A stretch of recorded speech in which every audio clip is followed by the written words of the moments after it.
নমস্কার বন্ধুরা, লন্ডনের দিন রাতে নিতার ডেইলি লাইফে আপনাদের অনেক অনেক স্বাগত। আজকে একটা সুন্দর পরিবেশ দিয়ে আপনাদের সাথে এই ব্লগটা শুরু করছি।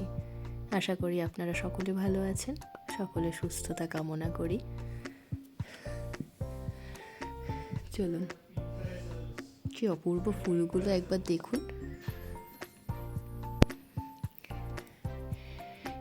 আজ শুক্রবার 28 তারিখ, আর আমি আপনাদের সাথে এই ভিডিওটা শেয়ার করছি বুধবারের।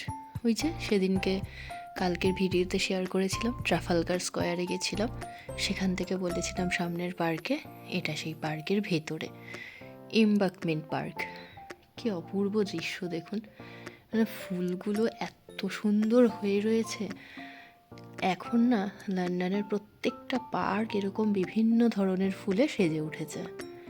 কি সুন্দর সুন্দর যে রং, তার গন্ধ, মানে আপনাদের ভাষায় প্রকাশ করতে পারবো না আর কি বলে। তো ঢুকে গেছিলাম সেই পার্কটায়, একদমই সেখান থেকে বেরিয়ে কাছে, মানে ট্রাফালগার স্কোয়ার থেকে একদমই কাছে। তো সেখানে কিছুক্ষণ রেস্ট নিয়ে, কারণ প্রচুর হাঁটতে হয়েছে, মেয়ে নিয়ে প্রচুর হেঁটেছি, তারপরে তো ক্লান্তি আসেই। তো এই পার্কটায় ঢোকার পর সব ক্লান্তি যেন এক নিমেষে চলে গেল। চারিদিক শুধু বিভিন্ন রঙের, বিভিন্ন গন্ধের ফুলে ছড়ানো। আপনাদের সাথে সেটাই একটু ভাগ করে নিচ্ছি। এই দেখুন, আমি তো অর্ধেক ফুলের নামই জানি না। এই যে এখানে ছোট্ট ছোট্ট অনেকটা দেখতে না গাঁদা ফুলের মতো, দেখুন অনেকটা গাঁদা ফুলের মতো দেখতে, কিন্তু গাঁদা ফুল মনে হয় না। এটা এটা কি ফুল এটা জানি না, আপনারা জানলে অবশ্যই কমেন্টে জানাবেন। আর এই যে চেরি ব্লসম, সারা লন্ডনের পার্কে বলুন, রাস্তার ধারে বলুন, গাছগুলো একদম ফুলে ফুলে ভরে গেছে। সত্যি, মানে বসন্তটা আসার পর থেকে মনটা যেন ভীষণ খুশি হয়ে গেছে। প্রথম এসে লন্ডনে থাকা, জীবনের প্রথম অভিজ্ঞতা, আর আপনাদের সাথে তাই শেয়ার করি। যখন শীতে এসেছিলাম, গাছগুলো একদম যেন শুধু মানে ন্যাড়াভাবে দাঁড়িয়ে রয়েছে, একটাও পাতা ছিল না, কিছু না। শীত চলে গিয়ে এখন এসছে বসন্ত, আর চারিদিকে এরকম পুরো পার্ক জুড়ে দেখুন ফুলে ফুলে ভরা। আর এই যে মৌমাছিগুলো মধু খাচ্ছিল, প্রচুর মৌমাছি ছিল জানেন, কিন্তু আমি খেয়াল করিনি প্রথমে, পরে দেখলাম অনেক মৌমাছি। ব্যাস, ওই পার্ক থেকে বেরিয়ে সামনে ওই ঠিক লন্ডন আইয়ের কাছটায় একটু বসার জায়গা ছিল, সেখানে বসেছিলাম। আর ওই বাড়ি থেকে বানিয়ে নিয়ে গেছিলাম খাবার, সেগুলোই খেতে খেতে দিচ্ছিলাম পায়রাগুলোকে, আর টুকটুক করে খাচ্ছিল। ওখানে বেশ কিছুক্ষণ রেস্ট নিয়ে তারপরে খাওয়া দাওয়া সেরে আমরা আবার পার্কের ভেতর দিয়েই আমরা এমবাঙ্কমেন্ট স্টেশনের দিকে যাচ্ছিলাম। সেখান থেকে যাওয়ার গন্তব্য ছিল হচ্ছে হোয়াইট চ্যাপেল। হোয়াইট চ্যাপেল আমরা যদি ইউটিউবে দেখি তো মোটামুটি এই হোয়াইট চ্যাপেল নিয়ে অনেক ভিডিও হয়ে গেছে। আমার কাছে যেহেতু নতুন, তাই আমিও ভিডিওর লোভ সামলাতে পারলাম না, ভিডিও করেই ফেললাম। কি অপূর্ব দেখুন ফুলগুলো সব, আমি তো এদেরই ছবি তুলে যাচ্ছিলাম। এই যে এই হচ্ছে হোয়াইট চ্যাপেল, এই দেখুন হোয়াইট চ্যাপেলের স্বাগতম, এই বাংলা লেখাটা আমার এত ভালো লেগেছে।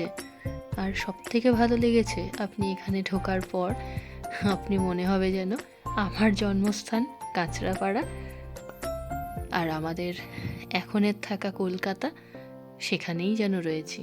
এই দেখুন ঠিক ফুটপাথের ওপরে রাস্তার দুধারে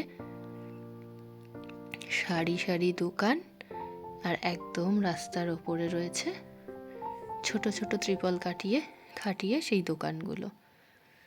চলুন দেখাই এক এক করে সব। এই দেখুন, মনে হচ্ছে না গড়িয়াহাট মার্কেটে চলে এসছেন, কিংবা নিউ মার্কেট, কিংবা হাতিবাগান। আমাদের কাঁচরাপাড়াও কিন্তু কম নয়, কি বলুন? কাঁচরাপাড়াতে ঠিক এভাবে দুদিকে লাইন দিয়ে আমরা সেই কেনাকাটি করতাম। খুব মনে পড়ে গেছিলো জানেন। আর সব থেকে ভালো লাগবে, এখানে কিন্তু বাংলায় পুরো কথা বলা এবং বাংলায় সম্পূর্ণটা। এই যে এখানে অনেক স্টোর আছে যেগুলো বিদেশিদের স্টোর, কিন্তু এখানে বাংলাদেশি, এটা বলতে পারেন একটা বাংলাদেশি কমিউনিটি। মানে এখানে প্রচুর বাংলাদেশি মানুষজন রয়েছেন যারা এই ব্যবসাগুলোর সাথে যুক্ত। এবং বিশ্বাস করবেন কিনা জানি না, এখানে এসে সেই বাংলা কথাগুলো যখন আমার কানে আসছে, তখন মনে হচ্ছে যেন সত্যি আমি এটা না ভাষায় প্রকাশ করতে পারবো না। দেখুন কি সুন্দর সুন্দর জামাগুলো, ছোটদের বড়দের সব রকম রয়েছে। তাই হাজবেন্ডকে বলছিলাম যে একটা দুটো মেয়ের জন্য নিয়ে গেলে ভালো হতো, কিন্তু দূরত্বটা আমাদের এতটাই বেশি। দেখুন কি সুন্দর এই জামাটা, দূরত্বগুলো এতটাই বেশি যে খুব বেশি কেনাকাটা করার মতো, মানে বলতে পারেন খুব বেশি কেনাকাটি করে নিয়ে যাওয়াটা আমাদের কাছে খুব রেশের বিষয় হয়ে যেত আর কি। কিনতে তো খুব ইচ্ছে করছিল, কিন্তু ওই যে এতটা যেতে হবে, মেয়ের প্যারাম্বুলেটার রয়েছে, মেয়ে আবার ঘুমিয়ে পড়ছিল, সবটা মিলিয়ে সেভাবে কেনা হয়নি। দেখুন কত বড় বড় সমস্ত কিছু অ্যাভেলেবেল, সমস্ত কিছু। আর এত ভালো লাগছিল। হ্যাঁ, তবে এখানে কিন্তু আপনি কার্ড ইউজ করতে পারবেন না, এখানে আপনাকে একদম ক্যাশে দিতে হবে। দেখুন এটা পুরো ব্যাগের, কত বড়, দেখুন কত ধরনের ব্যাগ। এইটা আবার ঘড়ি, চেন, ওদিকে খাওয়ার দাওয়ার, মানে কত কিছু যে রয়েছে। হাজি বিরিয়ানি রয়েছে, একদম পুরাতন ঢাকার ঐতিহ্যবাহী হাজি বিরিয়ানি। কিন্তু আমরা তো বাড়ি থেকে খাবার নিয়েই গেছিলাম, কারণ আইডিয়া ছিল না কি পাবো না পাবো, হয়তো পেতাম, কিন্তু বাড়ি থেকে যেহেতু খাবার নিয়ে গেছি এবং খাওয়াও হয়ে গেছিলো, তো পেট সবারই ভরা ছিল, তাই আমরা আর আলাদা করে কিছু কিনে খাইনি। এই দেখুন এখানে সমস্ত চেক শার্ট,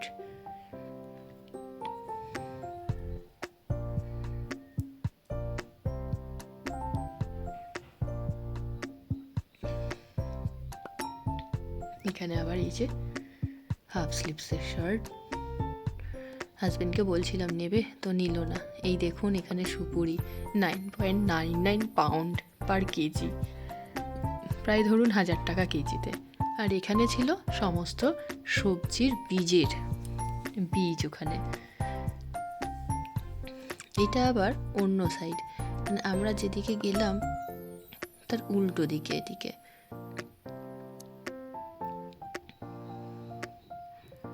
এখানে ছোটদের খেলার জিনিস, সবজি বাজার। এই দেখুন কাঁচা সবজি, ফল, সবজি সব এভাবে বিক্রি হয় জানেন। সমস্ত কিছু পাবেন, সমস্ত কিছু। দেখুন সুপুরি থেকে পান থেকে শুরু করে আপনার যা যা প্রয়োজন, কোনো কিছুর অভাব নেই।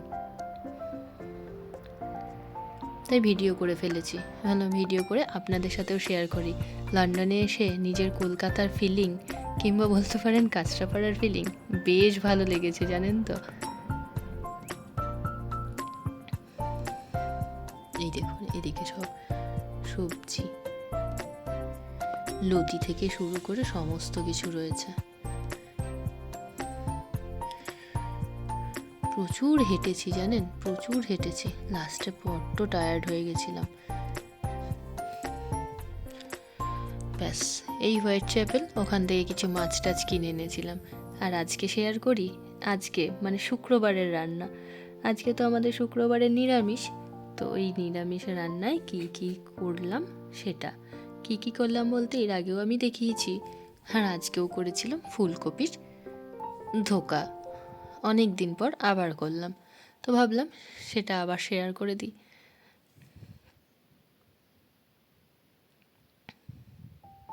সব মিশিয়ে নিয়ে ফুলকপিটাকে গ্রেট করে, আর আজকে করেছিলাম ছোলার ডাল বেটে। তো বেটে সেগুলোকে একটা কাঁচা লঙ্কা আদা দিয়ে বাটার পর ফুলকপিটা গ্রেট করে এই যে মিশিয়ে নিয়ে তারপরে একে একে লবণ, হলুদ, কালো জিরে আর দিয়েছিলাম একটু হিং।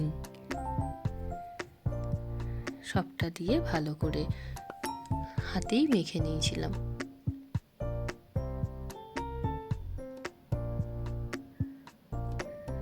আপনাদের কেমন লাগলো ভিডিওটা জানাবেন অবশ্যই কমেন্ট করে। কি সুন্দর না, মনে হলো যেন নিজের দেশেই রয়েছি, কোথায় বাইরে, একদম নিজের দেশে রয়েছি। এই যে অনুভূতিগুলো না, এগুলো যেন ভাষায় প্রকাশ করা যায় না। বিদেশে এসে নিজের মাতৃভাষাকে দেখা, মাতৃভাষা কানে আসা বেশ ভালো লাগে বলুন।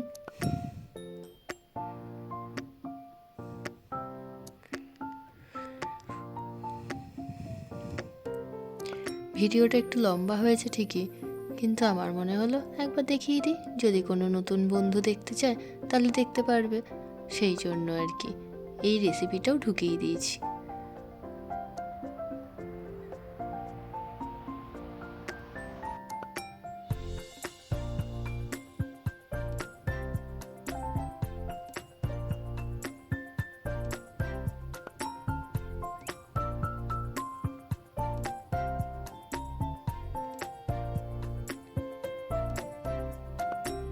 ব্যাস, এর মধ্যে দিচ্ছি একটু ময়দা আর একটু বেসন দিয়ে দেবো, যাতে খুব ভালো করে বাইন্ডিং হয়, না হলে তো জিনিসটা ছেড়ে ছেড়ে যাবে।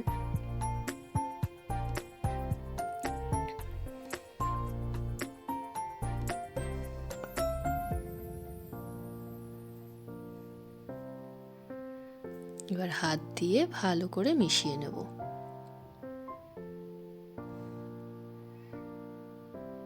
হাত দিয়ে মাখলে বেশ ভালো হয় বলুন।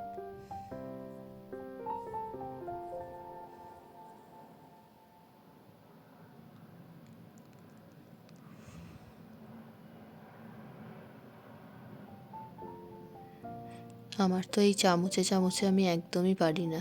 আমার মনে হয় হাত একেবারে ঠিকঠাক করে হাত দিয়ে না মাখতে পারলে জিনিসগুলোর যেন টেস্টই আসে না।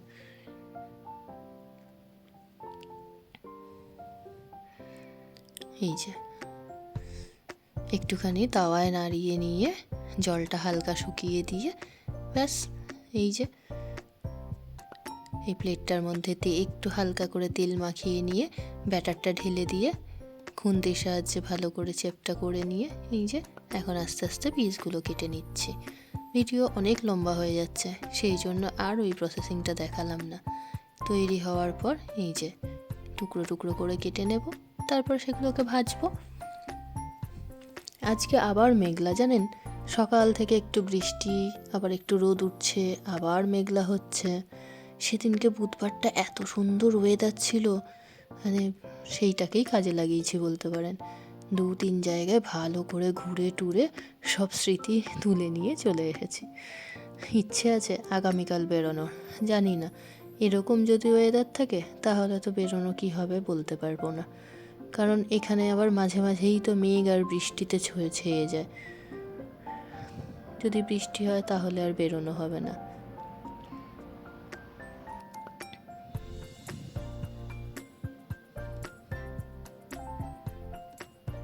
শুক্রবারটা আসলে চিন্তায় পড়ে যাই, কি করব না করব।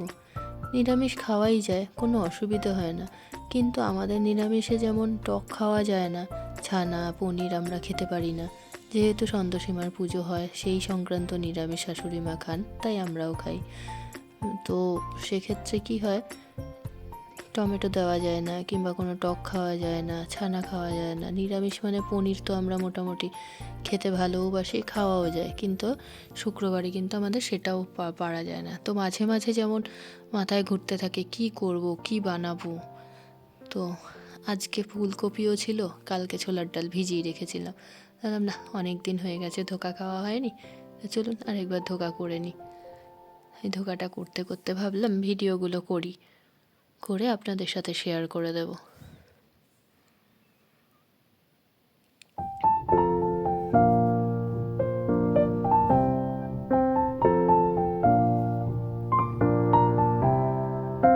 জানেন, হোয়াইট চ্যাপেলে থেকে ইলিশ মাছ নিয়ে এসেছি।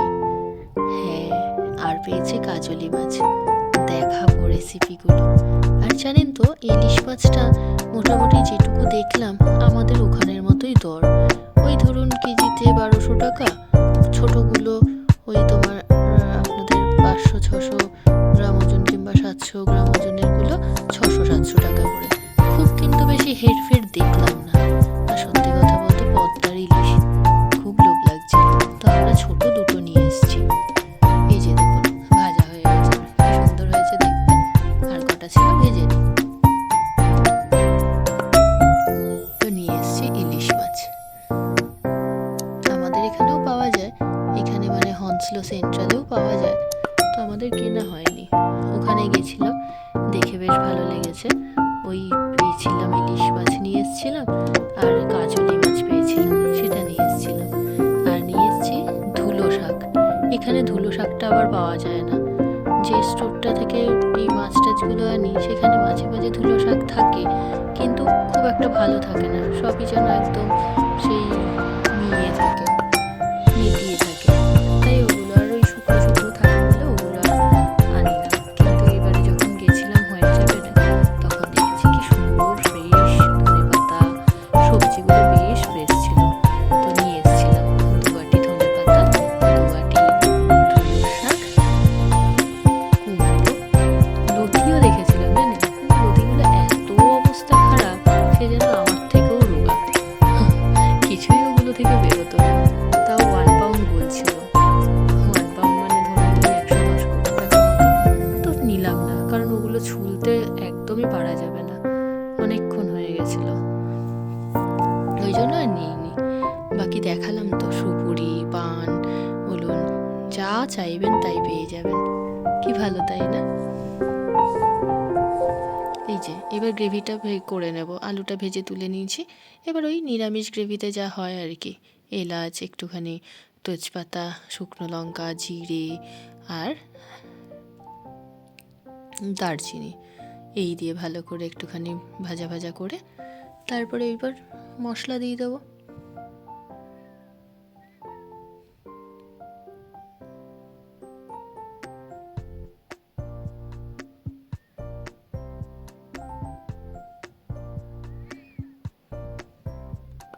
এই যে পরপর এবার নুন, হলুদ, জিরে গুঁড়ো, ধনে গুঁড়ো,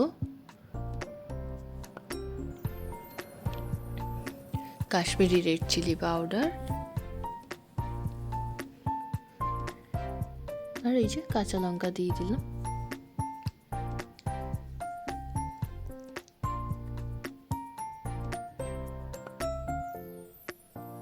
তেল আমি আর আলাদা করে দেব না, এই তেলের মধ্যেই ভালো করে ভাজা মশলাটা দিয়ে, মশলাটাকে একটু ভালো করে ভেজে তারপরে জল দিয়ে দেবো অল্প করে। সেই অল্প জল দিয়ে মশলাটা কষাবো।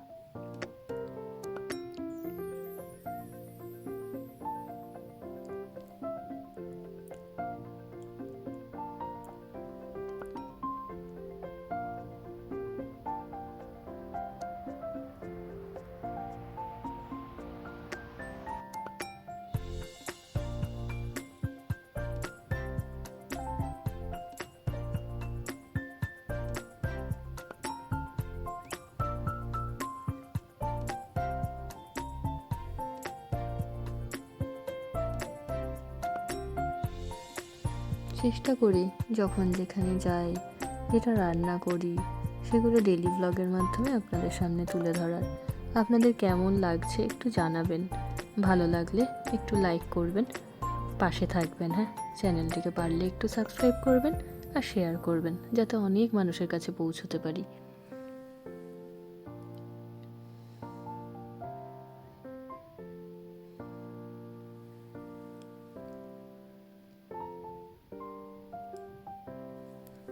ব্যাস, আলু ভাজাগুলোকে এবার দিয়ে ভালো করে একটু মশলার সাথে কষিয়ে নিই।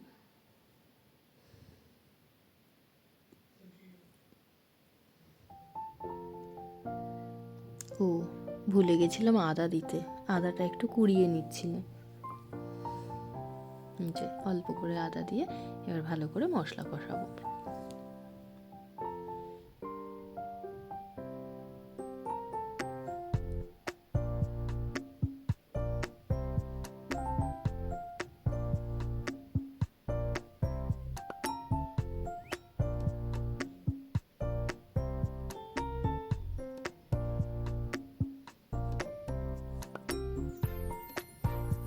সুন্দর দেখতে হয়েছে না কালারটা। টমেটো পিউরি দিলে আরও ভালো লাগে, টমেটো বাটা পড়লে আরও ভীষণ ভালো লাগে। তবে সত্যি কথা বলতে ধোকা আমার নিরামিষেই বেশি ভালো লাগে। আমার পেঁয়াজ রসুনের থেকেও নিরামিষটা বেশি ভালো লাগে। পেঁয়াজ রসুন দিয়েও এটা করা যায়, গ্রেভি তো যে যার মতো করতেই পারে, কিন্তু আমার কেন জানি না নিরামিষ ধোকাটা বেশি ভালো লাগে। ওই হয় না সব কিছুতে যেমন পেঁয়াজ রসুন ভালো লাগে না, সেরকমই আর কি। শুকনো লঙ্কাটা তুলে দিলাম কারণ অনেকটা ঝাল হয়ে যাবে। দিলাম একটু চিনি। সকলে ভালো থাকবেন, সুস্থ থাকবেন, আর ভিডিওটা দেখার জন্য অনেক ধন্যবাদ আপনাদের।